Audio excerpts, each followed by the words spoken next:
오늘부터 전에 오후 예배 때 배웠던 성경 공부를 10시부터 하게 되었습니다.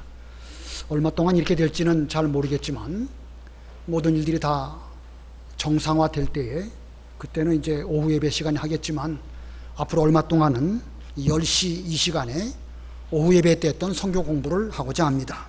찬송가 287장, 통일 찬송 205장입니다. 287, 205. 예수 앞에 나오면 모사함 나르며 주의 품에 안기고 별이 쉬리라. 우리 주만 믿으면 모두 구원 얻으며 영생공락 멸류관 확실히 받겠네.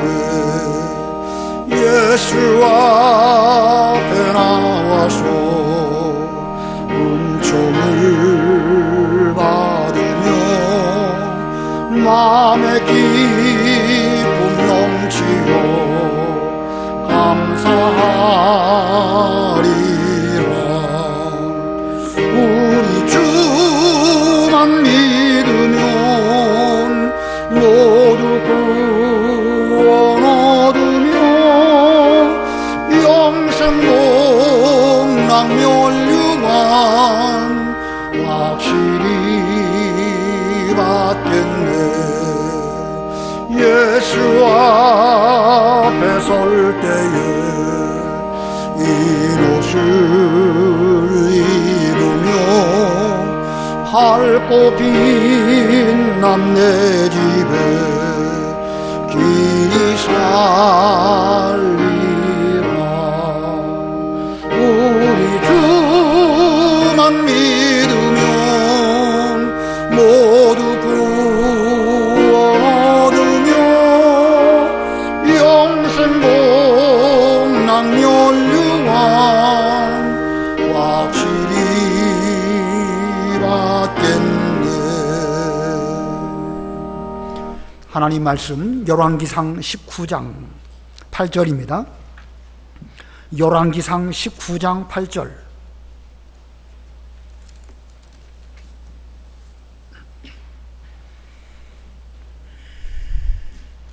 구약성경 548페이지 열왕기상 19장 8절 봉독합니다. 이에 일어나 먹고 마시고 그 음식물의 힘을 의지하여 40주 40야를 가서 하나님의 산 호렙에 이르니라. 엘리야가 그곳 굴에 들어가 거기서 머물더니 여호와의 말씀이 그에게 임하여 이르시되 엘리야야 내가 어찌하여 여기 있느냐. 그가 대답하되 내가 만군의 하나님 여호와께 열심히 유별하오니 이는 이스라엘 자손이 주의 언약을 버리고 주의 제단을 헐며 칼로 주의 선지자들을 죽였음이오며 오직 나만 남았거늘 그들이 내 생명을 찾아 빼앗으려 하나이다.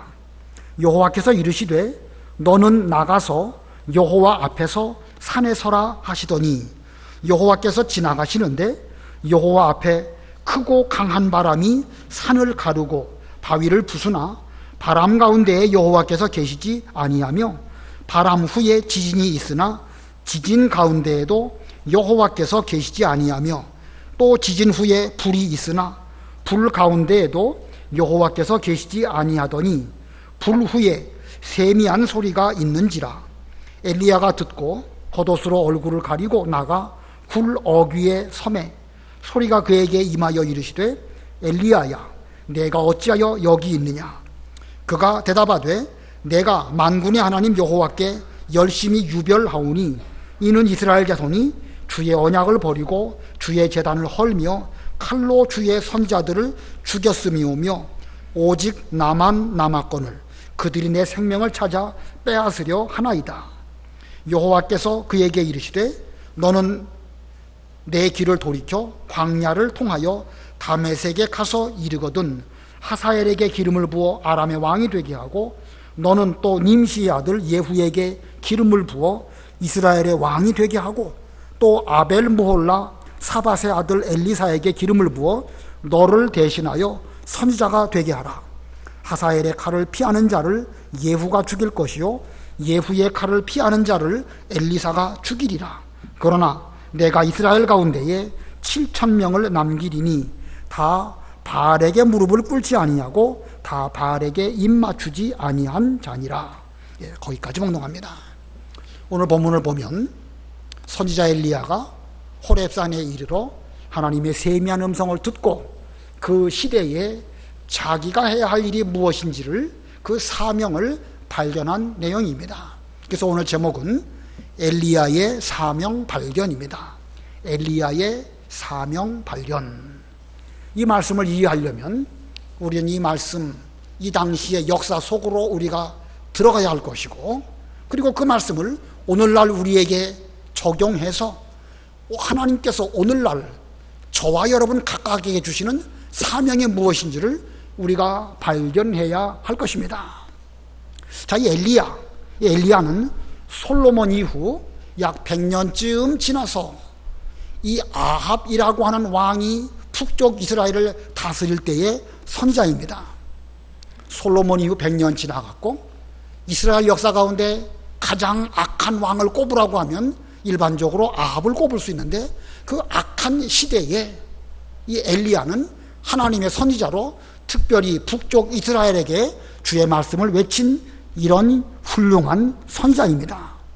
자, 그 당시 이스라엘 백성들 여호와 하나님과 바알 우상 사이에서 우물쭈물하면서 우상 숭배를 하면서 그 우상 숭배가 마치 여호와 하나님을 섬기는 것이라고 그들은 착각하는 가운데 있었습니다. 자, 그와 같이 혼탁하고 어려운 시대, 국가적으로도 어렵고요, 종교적으로도 대단히 어려운 그런 시대에 엘리야 선지자의 사명이 무엇일까? 엘리야는 하나님의 선지자로서 그가 기도하면 하늘에서 불이 내려오게 되었고, 또 그가 기도하니까 지나간 3년 6개월 동안 비가 오지 아니하였었는데 그의 기도로 말미암아 하나님이 기도를 들어주시고 비가 왔습니다. 그는 큰 능력을 베푼 위대한 선지자입니다. 자, 그러면 엘리야가 그렇게 기도해서 불이 내려오고 비가 내려오고 이런 그 능력으로 말미암아 그 당시에 어려운 상황들을 변화시키고 우물쭈물하는 백성들을 여호와 하나님에게로 바로 인도할 수 있는 그런 사명을 할 수 있었을까? 결과적으로 보면 불이 내려오고 비가 온 것으로 그런 목적이 성취된 것은 아니죠. 자, 그가 갈멜산에서 하늘에서 불이 내려오게 했고 바알 선지자 450명을 죽였습니다. 엄청난 사건이죠. 그러나 그 사건 이후에 어떤 큰 변화, 신앙적으로라든지 아니면 이스라엘 백성 가운데 단 한 사람이라도 이제부터는 여호와 하나님만이 참 하나님이신 줄을 알고 그 하나님 섬기겠습니다, 이렇게 회개하고 돌아왔다는 사실을 성경은 기록하고 있지 않습니다. 자, 나라가 변하지 않았고요, 세상은 꿈쩍도 하지 않았습니다. 오히려 그 이세벨이라고 하는 그 왕비는 엘리야를 죽이려고 하게 되었고, 엘리야는 그것이 두려워가지고 멀리 광야로 도망을 갔습니다. 광야로 도망간 엘리야, 로뎀 나무 아래 쓰러져서 여호와여, 이제 넉넉하오니 지금 제 생명을 취하시옵소서. 오히려 본인이 죽을 지경을 만났습니다. 큰 능력을 행했음에도 불구하고 그는 로뎀 나무 아래 쓰러져 가지고 죽을 지경을 만난 이런 상황이 되고 말았습니다. 자, 그와 같은 엘리야에게 대해서 하나님은 어떻게 하셔야 될까?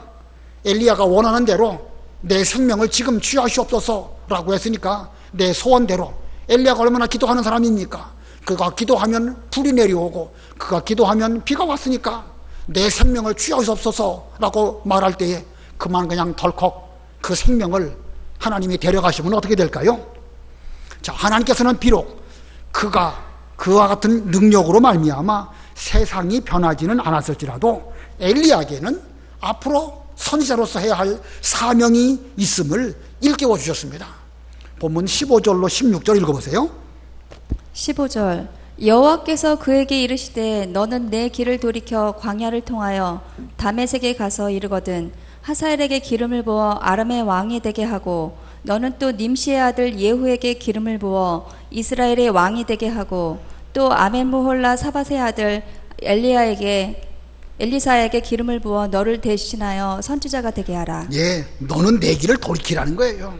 지금까지 왔던 그 길에서 돌이켜가지고 이제 아람 나라 왕도 세우고 이스라엘 나라 왕도 세우고 또 너를 대신한 선지자로서 아벨무홀라 사밧의 아들 엘리사에게 기름을 부어가지고 그로 하여금 선지자가 되게 하라.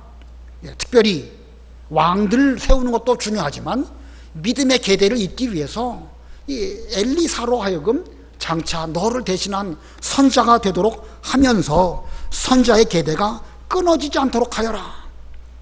이것이 엘리야의 사명입니다. 세상에 대해서 큰 일을 하고 비가 오게 하고 불이 떨어지게 하고 그런 일도 하나님의 은혜 가운데 해야 되겠지만 그 자체가 근본 목적은 아닙니다. 아람 나라 왕 세우는 것도 중요하고 이스라엘 왕 세우는 것도 중요하지만 그것보다 더욱 중요한 것은 믿음의 계대를 이어가기 위해서 내가 지금까지 선자로서의 사명을 잘했는데 내가 천당간 다음에 너를 대신해서 앞으로 엘리사가 선자가 되게 하는 이 일이 너의 사명이다. 이와 같은 엘리야의 사명은 오늘날 우리들에게도 있습니다. 우리가 살아가는 이 세상 죄악이 가득하고 여러 가지 이단들이 많고 우리 이 교회에서 신앙생활을 하려고 하는데 여러 방해물들이 교회 안팎에 많이 있습니다. 우리가 이 세대와 이 교회의 여러 가지 어려운 일들 바꿔보려고 하지만 이거 불이 내려오고 비가 내려온다 해도 되지 않는 부분은 안 되는 것입니다. 그래서 때로는 우리들도 하나님 더 이상 못하겠습니다. 이제 제 생명을 데려가 주시면 감사하겠습니다. 이렇게 생각할 때도 있지요. 우리 다 인간이 연약하기 때문에 믿는 일이 힘들면 빨리 왜 데려가시지 않습니까? 이런 생각할 때가 있습니다. 그런데 하나님께서 우리 생명을 아직도 거두어 가시지 아니하심은 아직도 우리가 해야 할 사명이 있기 때문입니다. 엘리야가 그 당시에 선지자의 사명을 갖고 있었던 것처럼 오늘날 우리들에게도 선지자의 사명이 있습니다. 예수님은 왕이시고 대제사장이시고 선지자이심과 같이 오늘날 우리에게도 왕 같고 제사장 같고 선지자 같은 이런 우리들인데 우리에게도 당연히 선지자의 사명이 있습니다. 자, 그 사명이 무엇일까? 우리들의 사명은 무엇일까? 세상의 역사는 이렇게 흘러가고 여러 나라의 왕들은 바뀝니다. 아람 나라의 왕도 바뀌고 이스라엘 나라의 왕도 바뀌고 그런 가운데 믿음의 계대를 이어가는 이것이야말로 이 시대에 우리가 해야 할 가장 으뜸의 사명인 것입니다. 세상은 안 바뀝니다. 엘리야는 지금부터 한 2900년 전 사람이라고 할 수가 있는데 그때나 지금이나 세상은 안 바뀝니다. 우리 힘으로 세상을 바꾸는 거 그것이 우리의 목적도 아닙니다. 다만 흘러가는 역사 속에서 우리가 지금 이 시대에 대하여 선지자로서 다음 시대의 선지자를 세우고 믿음의 계대를 잇게 하고 그렇게 해서 하나님이 이 흘러가는 시간 속에서 하나님의 섭리가 이루어져 나가도록 우리는 그 일을 도와드리고 또 기다리고 이것이 바로 우리들의 해야 할 일인 것입니다. 아무쪼록 우리는 이 엘리야가 이 사명을 잘 한 것처럼 우리도 그 사명을 잘 감당해야 되겠는데 그러면 이 시간 본문 가운데에서 엘리야가 그 사명을 어떻게 해서 발견했는가 그 발견한 그 단계를 잘 살펴보고 우리도 우리의 사명을 발견하는 우리가 되어야 되겠습니다. 자, 첫 번째는요, 엘리야가 어떻게 사명을 발견하게 되었는가. 첫 번째는 하나님의 산 호렙에 이르렀습니다. 하나님의 산 호렙에 이를 것. 자, 이 갈멜산에서 바알 선지자를 죽이고 그리고 비가 왔습니다. 그런데 그 뒤에 결과가 어떻게 되었죠? 이거 오히려 일은 잘 되는 것이 아니라 더 이상한 쪽으로 갔습니다. 엘리야는 자기 주변에 돌아가는 일들을 볼 때에 그 이세벨이 매일 이맘때에 이세벨이 엘리야에게 너도 저 바알 선지자들 중에 하나와 같이 될 것이다. 즉 반드시 너는 죽을 것이다 라는 말을 듣고 그는 불현듯 몰려오는 두려움 때문에 이제 광야로 피하여 도망을 갔고 그리고 로뎀나무 아래 쓰러졌습니다. 이 광야의 로뎀나무, 그 그늘, 쉴만한 곳이었습니다. 그러나 아무리 로뎀나무 아래 그늘이 시원하고 좋다고 해도 그곳이 선지자 엘리야가 있어야 할 그 자리는 아닙니다. 엘리야는 그 자리에서 겨우 생각해낸 것이 나는 내 조상들보다 너무너무 못났습니다. 저는 지금까지 큰 일을 잘하는 위대한 사람인 줄 알았더니 저는 조상들과 비슷하게 다를 바가 없어서 대단히 못난 사람입니다. 차라리 지금 제 생명을 취하여 가시옵소서. 그러나 하나님은 이 엘리야의 생명을 거두시지 않으셨습니다. 아무리 그가 못난 생각을 한다 할지라도 하나님은 그를 버려두시지 아니하셨습니다. 오히려 하나님은 여호와의 천사를 그에게 보내주시고 쓰러져 자고 있는 엘리야에게 숯불에 구운 떡, 노릇노릇 숯불에 잘 구운 떡과 물 한 병을 주시면서 엘리야야, 일어나서 먹고 마시고 힘을 내라. 너는 여기서 그만 죽을 사람이 아니다. 이렇게 말씀하셨습니다. 엘리야가 일어나서 그 숯불에 구운 떡 그리고 물 한 병 잘 먹었습니다. 그러나 지금까지 해온 여러 가지 일들 때문에 그는 너무 지쳤기 때문에 다시 또 누워서 쓰러져서 잠이 들었습니다. 그랬더니 두 번째 여호와의 천사가 찾아와 가지고 엘리야를 깨우고 그를 또 어루만지면서 엘리야야, 일어나서 이 떡 좀 먹고 이 물 좀 마시고 힘을 내라. 너는 이 광야 로뎀나무 아래에서 쓰러져서 죽을 사람이 아니다. 결국 엘리야는 하나님의 강력한 권고의 말씀을 듣고 그리고 일어나서 그 떡을 먹고 그 물을 잘 마셨습니다. 그리고 그는 40주야 40일 밤낮을 걸어서 그 광야 로뎀나무 아래에서 하나님의 산 호레베까지 이르게 됩니다. 본문 8절 읽어보세요. 8절 이에 일어나 먹고 마시고 그 음식물의 힘을 의지하여 40주 40야를 가서 하나님의 산 호렙에 이르니라. 예, 하나님이 주신 떡과 물을 잘 먹었습니다. 여기 떡과 물에도 여러 가지 영적 의미가 있겠죠. 아무튼 그는 잘 먹는 것이 중요합니다. 그리고 잘 먹었기 때문에 그 음식물의 힘을 의지해서 40일 밤낮을 걸어서 하나님의 산 호렙에 이르렀다. 엘리야가 자기 사명을 발견하기 위해서는 반드시 있어야 할 그 자리에 있어야 합니다. 로뎀나무 아래 광야길에서 쉬기 좋고 피하기 좋고 그런 것일지 몰라도 그 자리에 있어서만큼은 그는 사명 발견할 수 없습니다. 하나님은 전지전능하시고 무소부재하십니다. 어느 곳에 있든지 거기에 기도 들어주시고 그가 무슨 말을 하든지 어떤 상황이든지 하나님은 다 아십니다. 그러나 하나님은 엘리야를 광야 로뎀나무 아래 그냥 철푸덕 앉아가지고 퍼져 있지 말고 일어나서 떡과 물을 먹고 마시고 힘을 내서 하나님의 산 호렙으로 가라 이렇게 명령하신 것은 그 사명을 발견하기 위해서는 로뎀나무 아래에 있어서는 안 되기 때문에 반드시 가야 할 곳으로 가게 하셨습니다. 엘리야가 처음에는 제대로 순종하지 못했지만 하나님께서 그를 강력하게 천사를 통하여 강권해 주실 때에 그런 힘을 냈고 그리고 그 힘을 의지해서 40일 밤낮을 걸어서 하나님의 산 호렙에 이르는 것입니다. 자, 이 장소가 중요합니다. 장소. 모세도 미디안에서 양칠 때에 그가 점점 옮겨서 하나님의 산 호렙에 이르게 되었을 때에 가시 떨기나무 가운데 찾아오신 여호와 하나님을 발견하였죠. 하나님께서 모세에게 내 발에 신을 벗어라. 하나님 미시오니까 나는 아브라함과 이삭과 야곱의 하나님이다. 그 바로 이 호렙산 여호와의 산 호렙에서 모세도 하나님을 발견하고 자기 사명을 발견하고 그는 미디안 광야에서 양칠 그런 사람이 아니라 하나님의 구원운동을 위해서 애굽으로 가야 할 사람인 것을 깨닫게 되었습니다. 이스라엘 백성도 출애굽하고 홍해를 건너 몇몇 광야를 지나서 마침내 시내 광야에 오게 되죠. 바로 그 시내 광야를 다른 성경에는 호렙산이라고도 표현하고 있습니다. 이 정확하게 시내산이 어디고 호렙산이 어딘지 지금도 불분명하지만 아무튼 이 신산과 호렙산은 교차적으로 서로 이렇게 사용하고 있는데, 이스라엘 백성들도 신의 광야에 머물 때에 하나님으로 말미암아 율법도 받고 성막도 짓고, 그리고 이 레위기의 말씀, 또 민수기의 앞부분의 말씀, 이런 귀중한 말씀들을 바로 그 산, 그 광야에서 받은 것입니다. 이와 같이 오늘날 우리들도 아무 곳에서나 있어서는 안 됩니다. 반드시 여호와께서 명령하신 호렙산으로 가야 되는 것입니다. 여러분도 지금 이 시간 이 장소에 계신 거, 이거 중요한 일입니다.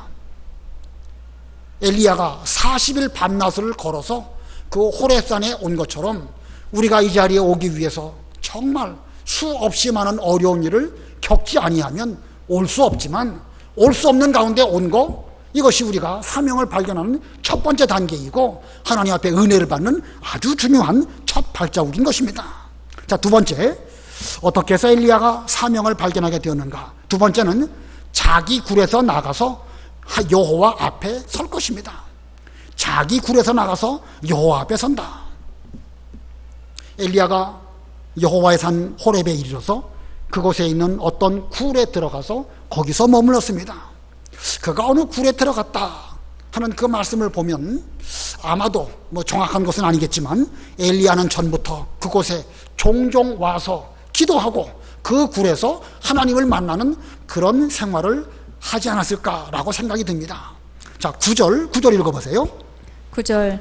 엘리야가 그곳 굴에 들어가 거기서 머물더니 여호와의 말씀이 그에게 임하여 이르시되, 엘리야야, 내가 어찌하여 여기 있느냐? 예, 여기의 굴은 말 그대로 어떤 굴입니다.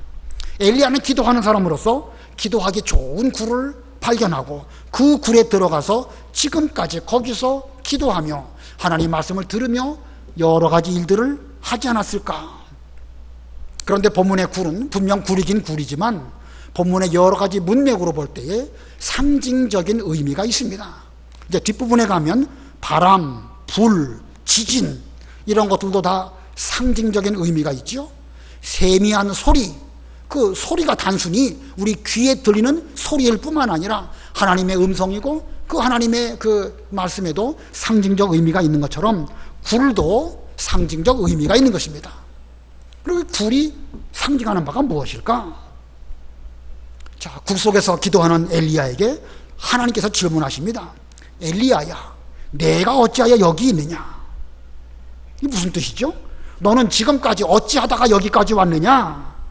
엘리야의 자신의 모습을 하나님께서는 돌아보게 하시려고 엘리야야, 너 지금 어떤 모습이냐? 이렇게 질문을 하신 것입니다. 그랬더니 엘리야의 대답이 무엇이죠? 10절 읽어보세요. 10절. 그가 대답하되, 내가 만군의 하나님 여호와께 열심히 유별하오니 이는 이스라엘 자손이 주의 언약을 버리고 주의 제단을 헐며 칼로 주의 선지자들을 죽였음이오며 오직 나만 남았거늘 그들이 내 생명을 찾아 빼앗으려 하나이다. 예, 하나님의 질문에 대해서 엘리야가 지금 대답을 하는데 그의 대답은 아주 장황합니다. 자기는 하나님의 일을 함에 있어서 누구보다도 열심히 유별났고 또 이스라엘 백성으로 하나님에게 돌아오게 하려고 최선을 다했습니다. 불이 떨어지게도 했고 비가 오도록 했습니다. 그런데 이 악한 세상이 이 모든 선지자를 다 죽이고 이제는 저마저 칼로 죽이려고 합니다. 하나님, 저 지금 칼에 맞아 죽을 뻔했습니다. 어떻게 하면 좋겠습니까? 지금 이 엘리야의 말 틀린 말이 아니죠. 자기가 겪었던 일들을 다 하나님께 여러 말씀으로 말씀드립니다. 다 맞는 것입니다. 그러나 그의 말이 모두가 다 맞는 건 아니에요. 엘리야는 지금 저만 홀로 남았는데 저마저 칼로 죽이려고 합니다. 이렇게 말하고 있죠. 엘리야가 자기만 혼자 남았다는 말, 그거 맞는 말입니까? 틀린 말입니까? 틀린 말이죠. 다 맞는 거 아닙니다. 당시에 아합 왕 밑에 오바댜라고 하는 신하가 있었는데 그 오바댜는 여호와를 두려워하고 섬기는 사람입니다. 그래서 여호와의 선지자 100명을 데려다가 둘로 50명씩 나누어 가지고 어느 굴에 숨기고 음식을 잘 먹여서 그 어려운 시기에 하나님의 일을 하는 선지자들을 보호해주는 이런 일이 있었습니다. 엘리야는 나만 혼자 남았습니다 라고 말하고 있지만 홀로 남은 것이 아니라 자기도 모르지만 100명의 선지자가 숨어있고 이미 숨어있고 또 18절 읽어보세요. 18절 그러나 내가 이스라엘 가운데에 7,000명을 남기리니 다 바알에게 무릎을 꿇지 아니하고 다 바알에게 입맞추지 아니한 자니라. 하나님 말씀입니다. 너는 너만 홀로 남았다고 말하고 있지만 내가 지금 바알에게 무릎 꿇지 아니하고 바알에게 입맞추지 아니한 7,000명을 남겨놓았다.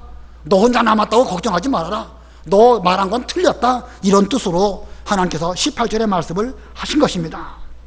자, 하나님께서 그 악한 시대 중에도 이스라엘 가운데 이렇게 사람 남겨주신 것을 말씀하시면서 너의 말은 틀린 말은 아니지만 다 맞는 것도 아니다. 그러시면서 하나님은 자기 생각에 갇혀있는 엘리야에게 너는 그 굴에서 나가라고 말씀하였습니다.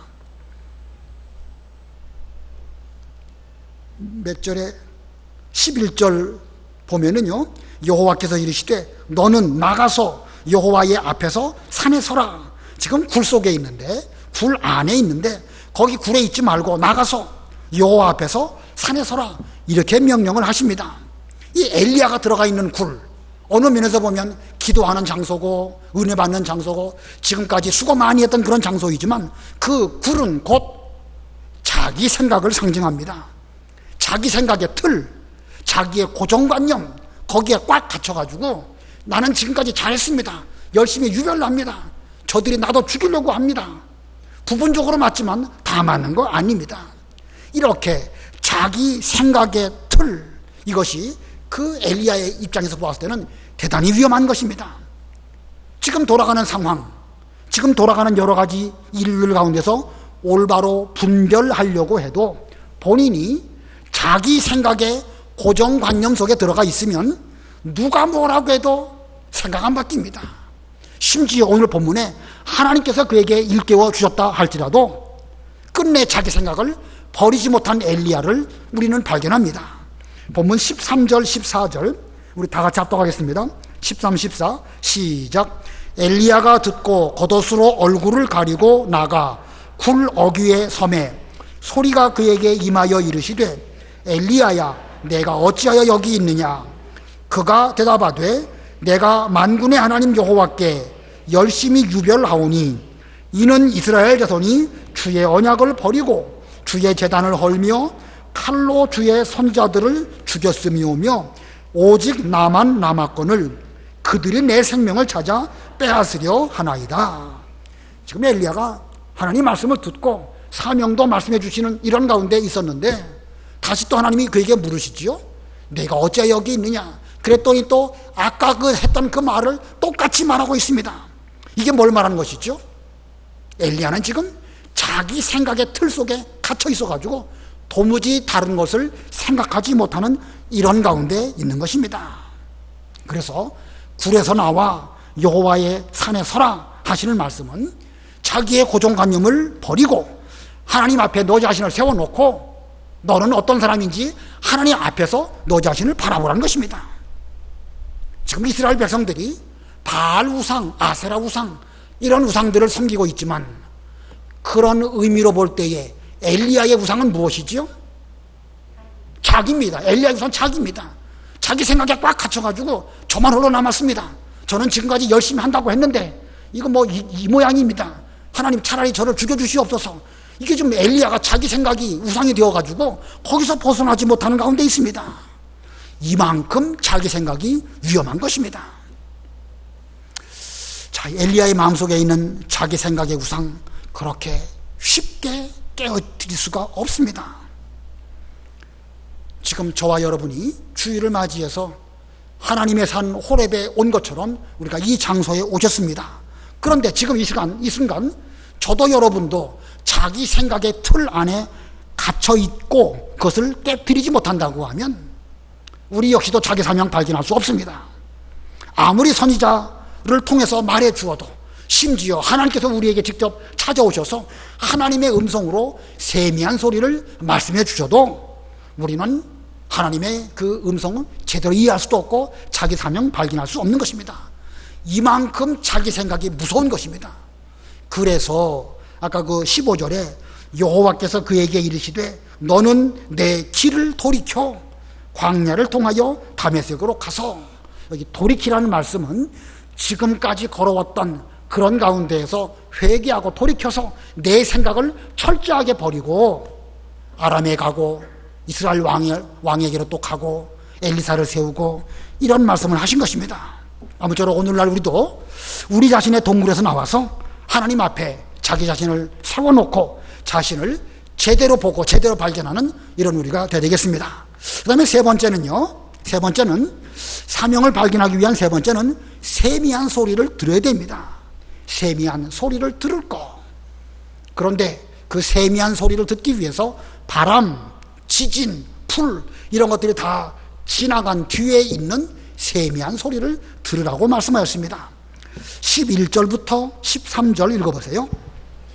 11절 여호와께서 이르시되 너는 나가서 여호와 앞에서 산에 서라 하시더니 여호와께서 지나가시는데 여호와 앞에 크고 강한 바람이 산을 가르고 바위를 부수나 바람 가운데에 여호와께서 계시지 아니하며 바람 후에 지진이 있으나 지진 가운데에도 여호와께서 계시지 아니하며 또 지진 후에 불이 있으나 불 가운데에도 여호와께서 계시지 아니하더니 불 후에 세미한 소리가 있는지라. 엘리야가 듣고 겉옷으로 얼굴을 가리고 나가 굴 어귀에 섬에 소리가 그에게 임하여 이르시되 엘리야야 내가 어찌하여 여기 있느냐. 예, 하나님의 산 호렙에서 하나님께서 엘리야에게 사명을 깨닫게 하시려고 그의 눈앞에 엄청난 현상이 지나가게 하십니다. 강한 바람이 산을 가르고 바위를 부수었습니다. 분명 이 일은 여호와로 말미암아 일어난 현상인데 그 가운데 누가 계시지 아니하였다? 예, 여호와께서 계시지 아니하셨다라고 말씀하고 있습니다. 바람이 지나간 이후에 또 지진이 지나가고 지진이 지나간 이후에 또 불이 지나갑니다.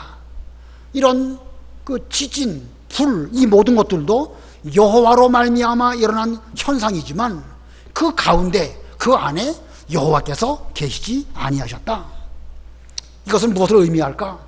바람, 지진, 불 이런 것들도 하나님의 하시는 일이고 그런 일들도 필요합니다.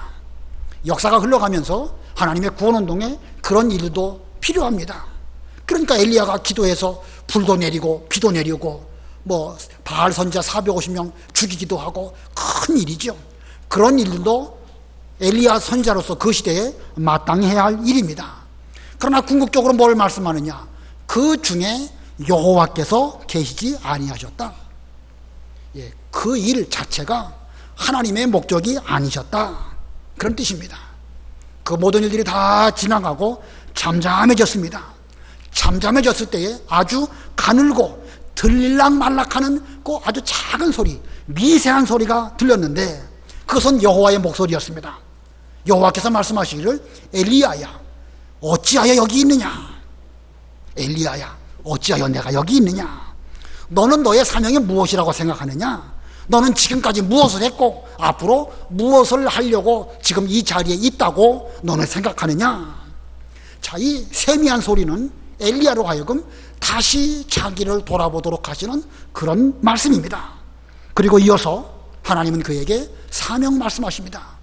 아람에 가서 하사엘에게 기름을 부어 아람 나라의 왕이 되게 하고 이스라엘에는 예후에게 기름을 부어서 그로 장차 이스라엘 나라의 왕이 되게 하라. 그리고 앞으로 너를 대신해서 선지자 될 사람으로 아벨 무올라 사람 사바세 아들 엘리사에게 기름을 부어서 선지자 되게 하라. 자, 그에게는 이렇게 해야 할 일이 남아 있습니다. 그냥 로뎀나무 아래 쓰러져서 죽기를 구하는 그런 엘리야가 아니고 그에게는 앞으로 해야 할 사명이 있음을 하나님께서 엘리야에게 분명하게 말씀해 주셨습니다. 그러므로 엘리야는 자기가 전에 큰일 한 거, 뭐 불 내리고 비 오고 거기에 머물지 말고 또 자기는 지금 로뎀나무 아래 쓰러져 가지고 저는 조상들보다 나을 것이 아무것도 없습니다. 저같이 못난 사람 빨리 생명을 취하여 가시옵소서 이렇게 말해서는 안 됩니다. 왜냐하면 그에게는 하나님께서 부여하신 사명이 있기 때문에 그는 지금 죽어서도 안 되는 것이고 반드시 살아서 해야 할 그 사명을 해야 하기 때문에 하나님께서는 이 사명을 그에게 말씀하셨습니다. 자, 하나님께서 오늘까지 저와 여러분에게 생명을 주시고 건강을 주시고 하나님의 산 호렙에 오게 하시고 여러분 모두에게 그렇게 되기를 바라거니와 자신의 생각에서부터 나와서 세미한 음성을 듣게 하시는 것은 우리로 하여금 해야 할 일이 남아있기 때문에 그렇습니다. 이 시간 우리 모두는 기도하시는 가운데에서 내가 하나님 앞에 해야 할 일이 무엇일까? 자기 사명을 잘 발견하시고 그리고 그 사명을 잘 감당하기 위해서 앞으로 남은 세월 동안 엘리야가 이제 그 뒤로 가면은요 열심히 합니다. 열심히 하다가 그는 회리바람 가운데 하나님께 데려가심을 입는 이런 은혜를 입게 되지요. 앞으로 우리도 남은 세월 동안 선지자를 세우고 하나님의 일을 하고 무슨 뭐 불 내리고 무슨 큰일 하려고 하지 말고 내 사명 궁극적으로 무엇일까? 그 사명을 잘 감당하기 위하여 남은 삶에 최선을 다하시는 엘리야 같은 여러분들이 다 되시기를 바랍니다. 기도하시겠습니다. 하나님 아버지, 시대마다 하나님의 종들을 세우셔서 하나님의 구원 역사를 이루실 때에 하나님이 그 일을 친히 이루어 가시며 그 여러 종들을 세우심을 이 시간 깨닫게 해주셨습니다.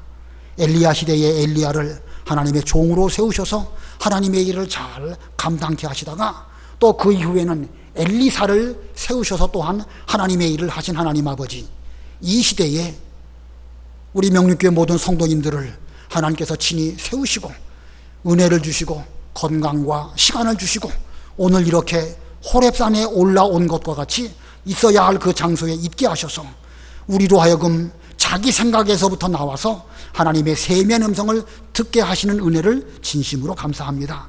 주의 음성을 잘 듣고 자신의 사명을 잘 발견하고 우리의 남은 삶 동안 주님 앞에서 엘리야와 같이 최선을 다하는 저희들이 되게 해 주시옵소서. 예수님의 이름으로 기도드리옵나이다. 아멘.